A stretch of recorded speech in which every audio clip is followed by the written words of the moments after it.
La primera etapa de la Volta Ciclista a Cataluña transcurrió desde Sant Feliu de Guíxols a Sant Feliu de Guíxols, 172 kilómetros, con una fuga de 5 corredores en la que estaban los hermanos Aznar, Hugo y Unai, junto a Barnet, el neozelandés del equipo del Burgos, y Stites, el americano que fuera del Caja Rural.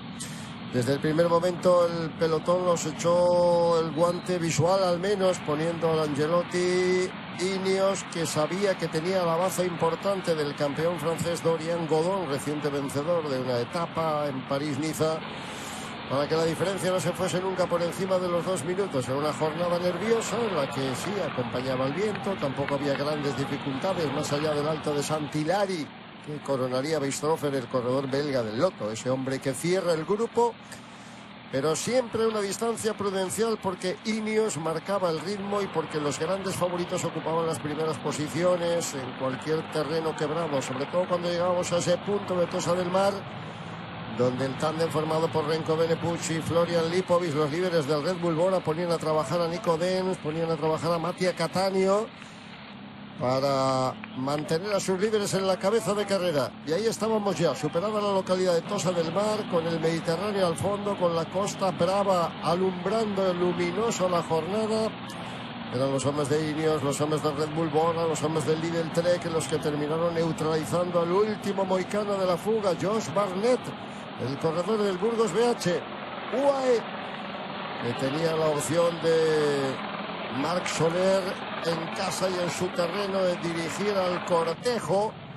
Lo hacía poniendo en fila india al grupo que se acercaba a la línea de meta, con el mismísimo Jonas Vingegaard en cabeza, con Enric Mas, con Renko Evenepoel tratando de progresar, con muchos sprints eliminados en el tortuoso final, y con el ataque a 400 metros un poco lejano de Tom Pidcock, al que respondía en primera persona Renko Evenepoel. Les cogía la rueda uno de los grandes favoritos, de los escasos velocistas que hay en carrera, el campeón francés Dorian Godon, y nos iban a regalar 200 metros apoteósico, con Evenepoel soldado a rueda, Dorian Godon pegándose Pidcock, y el final, los últimos 100 metros portentosos entre Godon y Evenepoel, que no daba su brazo a torcer, tampoco sus piernas, y que conseguía apretar hasta el último extremo, en el que apenas un tubular permitía la victoria del campeón francés Dorian Godon en un epílogo formidable. Victoria de Godon, primer maillot amarillo para el campeón francés, y la clasificación que nos dejaba